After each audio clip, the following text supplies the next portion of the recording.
Graça e paz, meus irmãos. Quero convidá-los a abrirmos juntos a palavra do Senhor em Josué capítulo 6. Tenho trabalhado a sequência no livro de Josué e falado um pouquinho dessa caminhada que todos nós temos rumo à nossa, ou à Canaã celestial que foi prometida pelo Senhor. Estarei lendo alguns versos com os irmãos, haja vista que o texto é grande. Na minha Bíblia tem como tema a destruição de Jericó. Quero ler com os irmãos no capítulo 6, o verso 5, depois o 17, 19 a 21 e 26 e 27. Verso 5 diz assim: E será que tocando-se longamente a trombeta de chifre de carneiro, ouvindo voz o sonido dela, todo o povo gritará com grande grita, o muro da cidade cairá abaixo, e o povo subirá nele, cada qual em frente de si. Verso 17. Porém a cidade será condenada, ela e tudo quanto nela houver.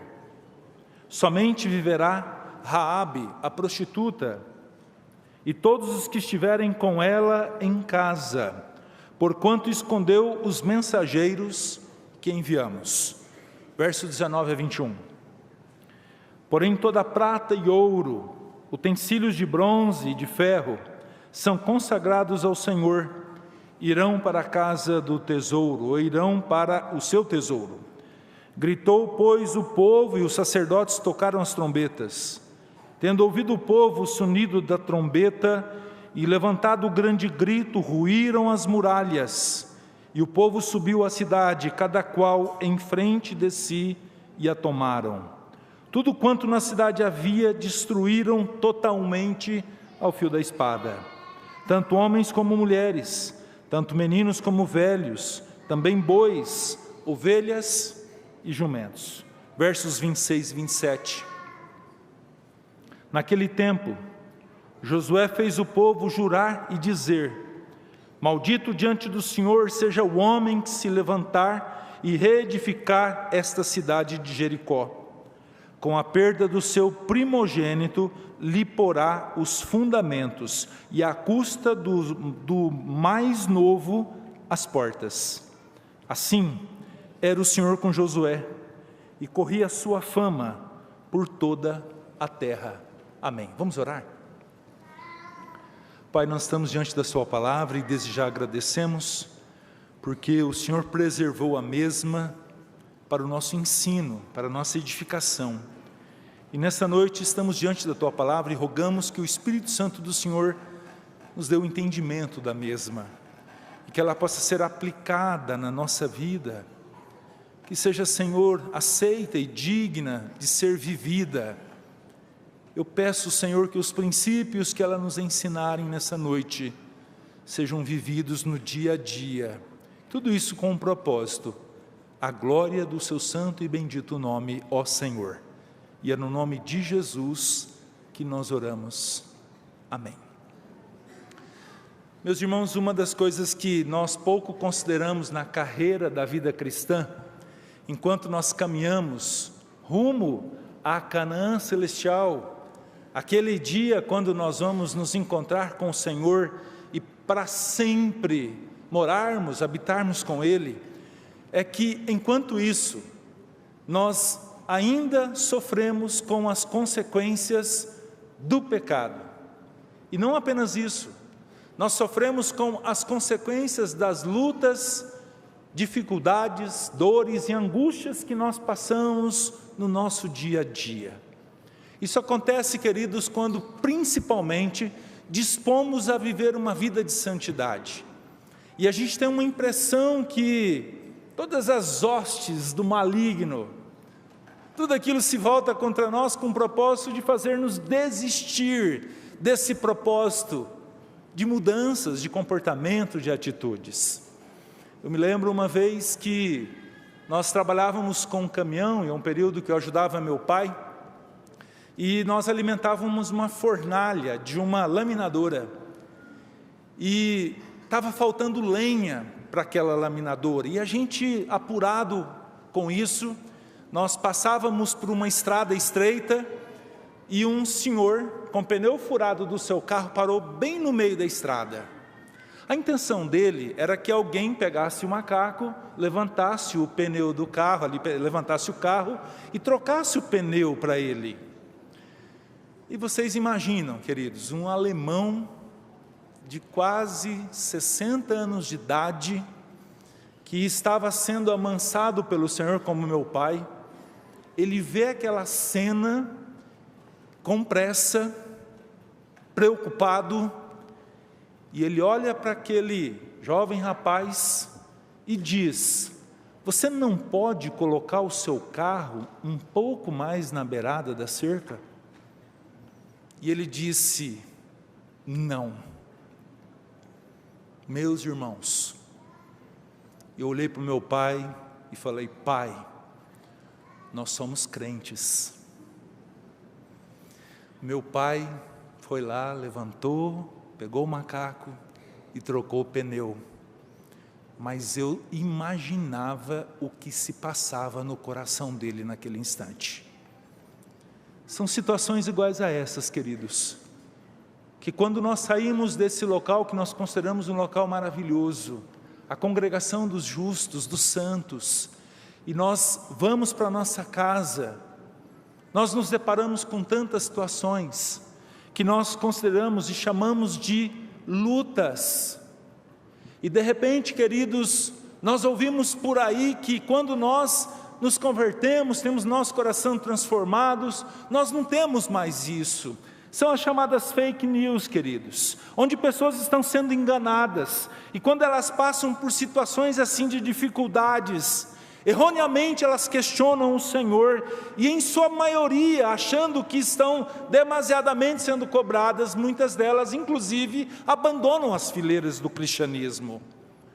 O texto que nós acabamos de ler fala de uma grande luta, de uma grande vitória que o povo de Deus teve frente ao seu primeiro inimigo, frente ao primeiro grupo daqueles que deveriam ser retirados da terra.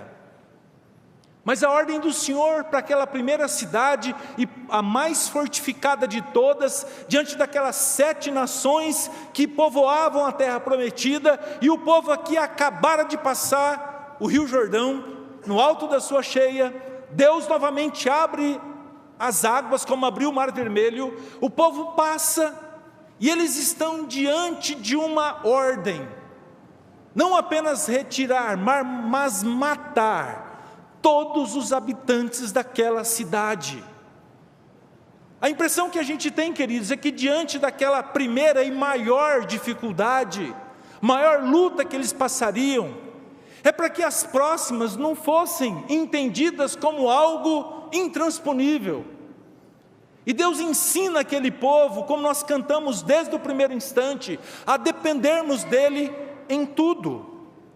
Como eu disse, eles atravessaram o Jordão, e eles estão diante de um lugar chamado Gilgal, a 3 quilômetros de Jericó, e ali, queridos, eles renovam a sua aliança com o Senhor. Ali eles são circuncidados, porque aqueles que nasceram durante o deserto, porque toda aquela geração, com exceção de Josué e Calebe, pereceram. Eles tinham sido circuncidados quando entraram na terra ou no deserto. E ali então eles passam por esse rito, que nós chamamos de batismo nos nossos dias. Eles celebram a Páscoa do Senhor, aquilo que havia sido dito, instaurado lá em Êxodo capítulo 14, quando na noite em que todo primogênito morre, eles celebram diante do Senhor, e aquilo foi dito, deixado para eles como estatuto perpétuo, e agora eles celebram a Páscoa do Senhor. Não apenas isso, naquele momento em Gilgal, quando o maná deixa de ser dado, diz a Bíblia que eles comem do fruto da terra, eles têm a oportunidade de desfrutar de tudo aquilo que Deus havia prometido, quando lá para Moisés e durante todo o tempo de peregrinação, quando eles estariam habitando uma terra que mana leite e mel. Eles contemplaram aquilo que os espias viram, quando eles trouxeram cachos de uva, cachos tamanho, que eram carregados por 2 homens. Queridos, Como dito, eles deveriam expulsar todos os moradores daquela terra, que a terra não era deles. Lutas seriam travadas, não muito diferente do tempo do contexto de deserto em que eles estavam, mas com uma certeza em seus corações. O Senhor já havia prometido que diante das batalhas, eles deveriam confiar e obedecer ao Senhor, pois como diz em Deuteronômio capítulo 20, verso 4, pois o Senhor vosso Deus é quem vai convosco, a pelejar por vós, contra vossos inimigos, para vos salvar. Olhando para o texto, queridos, de Josué capítulo 6, o texto naturalmente ele é dividido em algumas partes, 5 partes em especial, o qual rapidamente vou relatar. Do verso 1 ao verso 5, se você puder acompanhar na sua Bíblia, nós vemos o que? As ordens da parte do Senhor sendo dado. Mas como assim, pastor? Onde a gente vê o Senhor falando? No capítulo anterior, no final do capítulo 5, a Bíblia fala que aparece, queridos, o comandante do exército do Senhor. E ele então aparece para Josué e ele pergunta: quem és tu? É dos nossos ou é dos dele? E ele diz que vem da parte do Senhor, e ele dá as instruções para Josué. Quais eram essas instruções? O texto diz: vocês vão rodear a cidade por 6 dias, em silêncio. 7 sacerdotes, com 7 chifres de carneiro, rodearão a cidade com os valentes e a arca da aliança. No 7º dia, todo varão, ou todos, desculpem, darão 7 voltas, em volta das muralhas. E os sacerdotes tocarão os chifres, e o povo gritará com forte voz. Olha as instruções que aquele comandante do exército do Senhor dá a Josué. Num segundo instante, versos 6 e 7, Josué, de maneira fiel, transmite a mensagem aos sacerdotes e a todo o povo. Os sacerdotes fizeram, queridos, naquele instante, como Josué disse, e Josué diz: levai a arca. 7 sacerdotes com 7 chifres estarão à frente da arca, justamente com os valentes que vão também à frente. Ao povo ele diz: passai e rodeai a cidade. E novamente os homens valentes de guerra vão à frente da arca. Essas foram as instruções, simples, não tinha nada a ver com aquela estratégia que muitas vezes nós ouvimos ou assistimos em filmes. Olha, você vai pelo fronte aqui, você vai pela lateral, né? Você espera, de repente vai aqueles com o escudo, espada, e atrás os flecheiros. Nada disso. A ordem do Senhor foi uma ordem simples, e do verso 8 ao 21, você vê a obediência. O povo obedece exatamente às ordens do Senhor. Os sacerdotes fizeram do jeito que receberam as ordens. Diz o texto que eles se levantam de madrugada, andam aqueles 3 quilômetros entre Gilgal e Jericó, rodearam a cidade, que dava aproximadamente 4 quilômetros, e novamente voltavam ao acampamento. Basicamente 10 quilômetros por dia eram caminhados com a arca, os sacerdotes e os valentes de guerra. No 7º dia, na madrugada, provavelmente no dia de sábado, eles rodearam 7 vezes a cidade e gritaram, e com o sonido das trombetas e grande grito, diz a Bíblia, que as muralhas ruíram. Segundo arqueólogos que estudam a região, queridos, os muros ruíram de dentro para fora. Nenhum objeto fora lançado para dentro. Nós não sabemos o que foi. Se foi um terremoto, possivelmente não, senão toda a muralha cairia. E lá no sítio arqueológico, nós temos uma parte da muralha justificando exatamente aonde a casa de Raabe estava, que não foi destruída, e ela e sua família foram salvos quando da invasão. Queridos, quando os valentes de Josué entraram, destruíram totalmente a cidade. Mataram ao fio da espada homens, mulheres, velhos, crianças e os animais. Todos foram destruídos. E aqui, queridos, nós fazemos um parênteses. Ao contrário do que muitos dizem, Deus não é um genocida. Como de repente você vê na história, Mao Tse-tung na China, Adolf Hitler na Alemanha, ou outros como por exemplo em Ruanda, na década de 90, onde estima-se que mais de 1 milhão de pessoas inocentes foram mortas. Esse povo não tinha nada de inocentes, eles eram terríveis. Por séculos, queridos, todos praticaram um tipo de afronta para com o Senhor. Eles afrontavam, sacrificavam crianças, adoravam astros, guerreavam entre si por conta daquelas 7 nações, praticavam todo tipo de atrocidade entre eles e contra o Senhor, e estavam ocupando uma terra que não era deles. Ao ponto de dizermos que naquele dia o que aconteceu foi que Josué e seus liderados apenas praticaram justiça, manifestando o juízo de Deus contra aquele povo. Porém, diz o texto que os metais preciosos, os utensílios de bronze e de ferro, deveriam ser preservados, e eles deveriam ser levados ao tesouro do templo. Apenas esses despojos, juntamente com a família de Raabe, foram preservados. A quarta divisão, justamente verso 22 a 25, nós vemos que Raabe é salvo, conforme acordado com os espias. Queridos, aquilo que for acordado no capítulo 2 de Josué, quando os espias em Jericó foram descobertos, Raabe pede por ela e sua família, para que fossem salvos quando a iminente invasão acontecesse. Josué chama os espias e pede para que aquela família fosse resgatada. E assim o fizeram. Ela e sua família foram levados até Gilgal, a princípio deixados fora do arraial do povo do Senhor. Eles cumpriram fielmente a palavra empenhada naquele dia, quando do livramento dos espias ali em Jericó.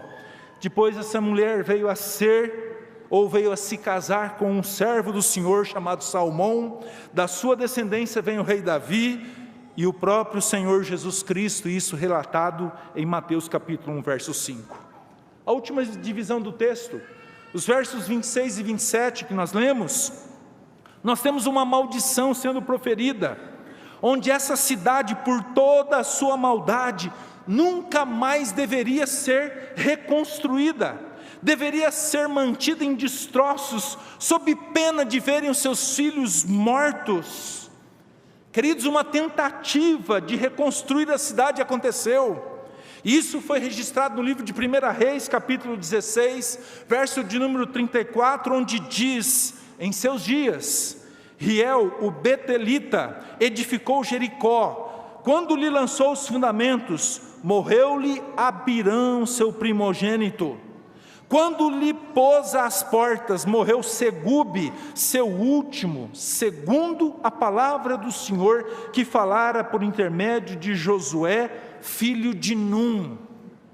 Queridos, é impressionante como vira e mexe pessoas tentam o Senhor, desobedecendo suas ordens, e que preço terrível pagaram, viram seus filhos mortos. Diante dessa breve exposição do texto, trago aos amados irmãos algumas conclusões que consideramos importantes. A primeira delas, queridos, o Senhor Jesus esteve, está e sempre estará conosco em nossas lutas. Como assim, pastor?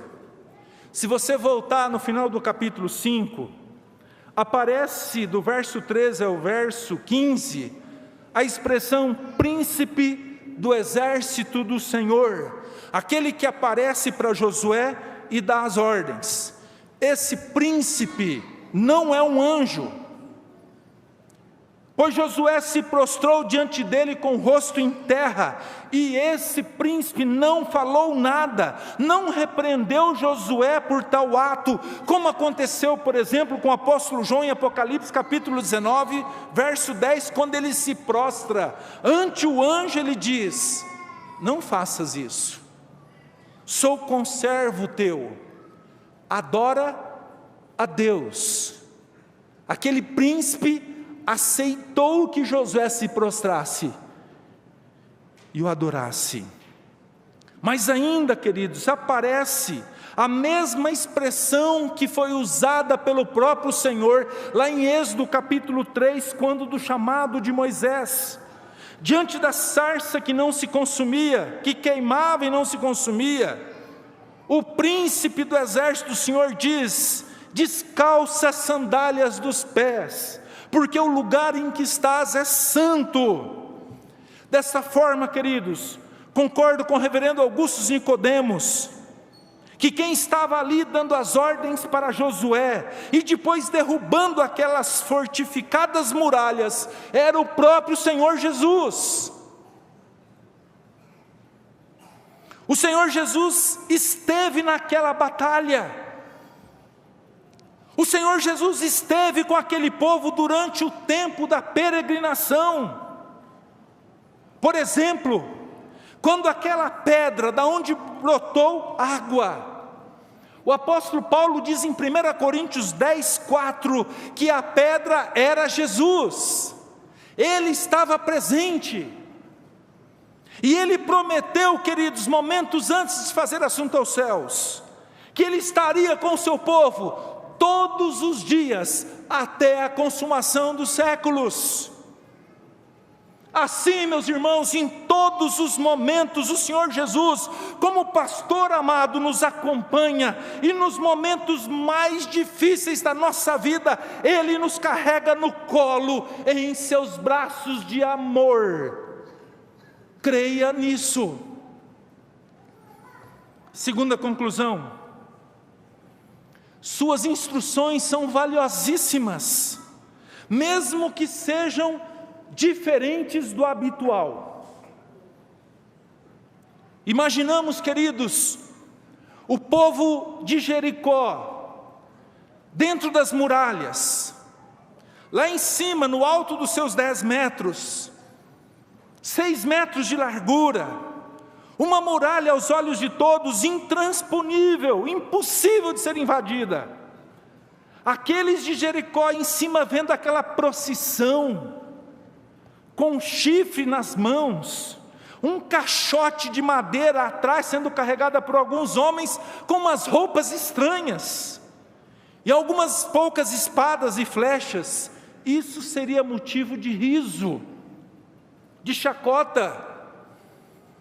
Mas com o passar dos dias, meus irmãos, daqueles 7 dias, daqueles 6 dias, cada dia, como dito, aquela procissão acontecendo, diante das notícias que a própria Raabe disse para os espias: eu sei que o Senhor vai tomar essa terra, eu sei que esse Deus já fez maravilhas, como abrir o mar, derrotar o exército de Seom e de Og, e o povo está com o coração em frangalhos.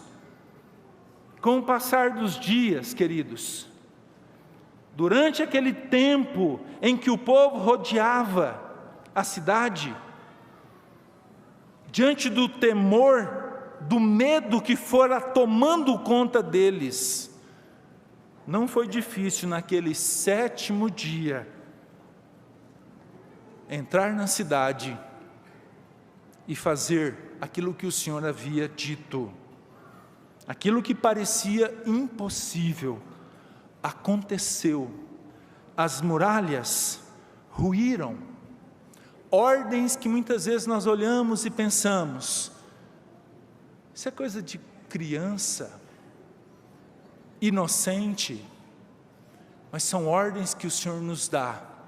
Em terceiro lugar, que devem ser obedecidas. Queridos, nós somos chamados a obedecer ao Senhor em tudo. Isso não é diferente nos tempos das lutas, das dificuldades, das desavenças, dos litígios, de fome, de guerras, de perseguições.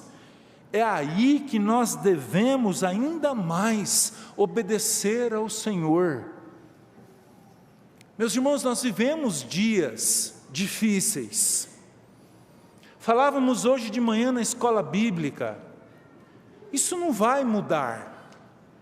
Mas pastor, que pessimismo. Não, isso não é pessimismo. A tendência até a volta de Jesus, com o esfriamento do amor no coração das pessoas, é as coisas piorarem sim. E sabe o que nós devemos fazer nesse tempo, até a volta de Jesus? Vigiarmos e obedecermos Ele, a sua palavra. Porque é somente com essa palavra, meus queridos irmãos, é que nós vamos romper com o nosso testemunho. Alguns anos atrás, eu assumi uma direção de escola, de uma escola presbiteriana.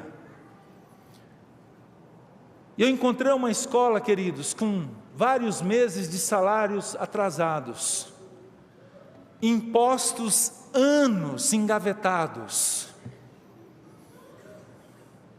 a estrutura da escola praticamente destruída. E naquela noite que o conselho pediu para fazer a transição, eu fiz uma proposta para o conselho, dizendo: nós precisamos restaurar o propósito original pelo qual essa escola foi criada. E o propósito original é darmos um bom testemunho de Cristo, cuidando sim dos salários, dar um bom testemunho de Cristo no trato com as pessoas, dar um bom testemunho de Cristo, queridos, na pregação do Evangelho, dar um bom testemunho de fidelidade ao Senhor. O conselho aceitou, queridos, e eu confesso que nessa perspectiva de ser ou de aplicar todos os princípios bíblicos dentro de uma escola com princípios cristãos, a primeira dificuldade que eu tive naquele outro dia foi com os próprios evangélicos. Sabe por quê? Porque a impressão que a gente tinha é que a Bíblia era algo utópico. Como disse certa vez uma irmã para uma filha: você não precisa acreditar ou viver tudo aquilo que o pastor fala.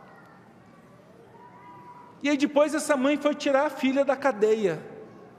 Mas o que me chamou a atenção nesse período, queridos, de restauração e aplicação do princípio bíblico dentro de um colégio, o Senhor foi restaurando no tempo dele e do jeito dele.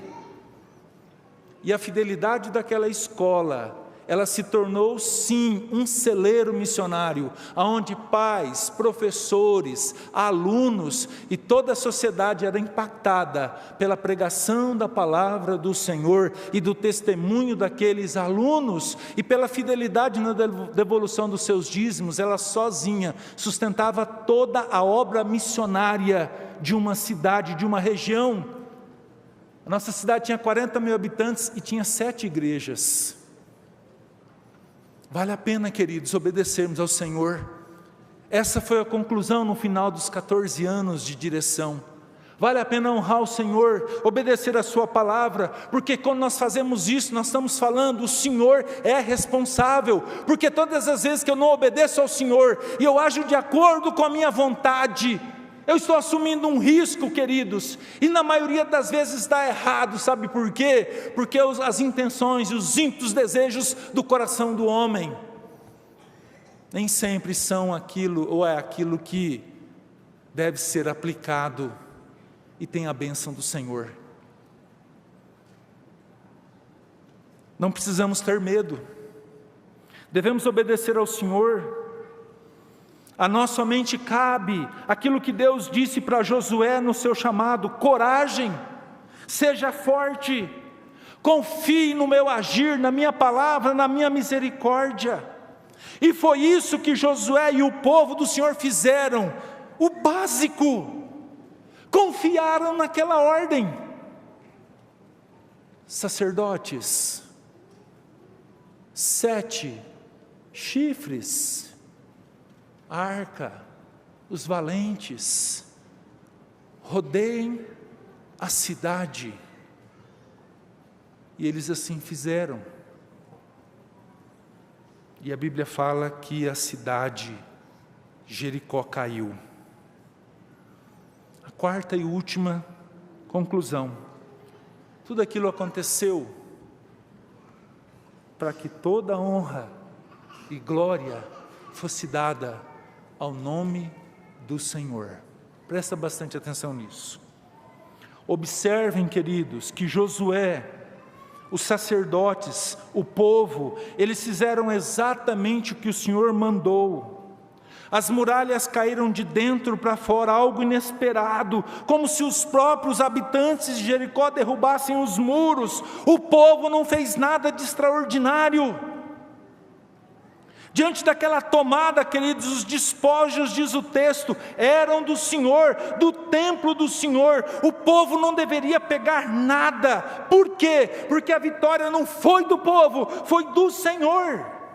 A glória diante da vitória foi do Senhor, não foi de Josué, não foi dos sacerdotes, não foi do povo, foi do Senhor, apenas do Senhor. Josué, todo o povo, e nós hoje, queridos, devemos ser tomados de humildade e de reconhecimento. Que reconhecimento é? Se há algum mérito, algum bem em alguma de nossas vitórias, e no ser bem sucedido, seja como empresário, como funcionário, como marido, como pai, como filho, como irmão, se há algum mérito nisso, toda honra e toda glória é do nome do Senhor. E aquele povo reconheceu isso. Diante disso, queridos, faço algumas aplicações. Primeira delas: não se engane quanto à vida cristã. Ela tem lutas do início ao fim.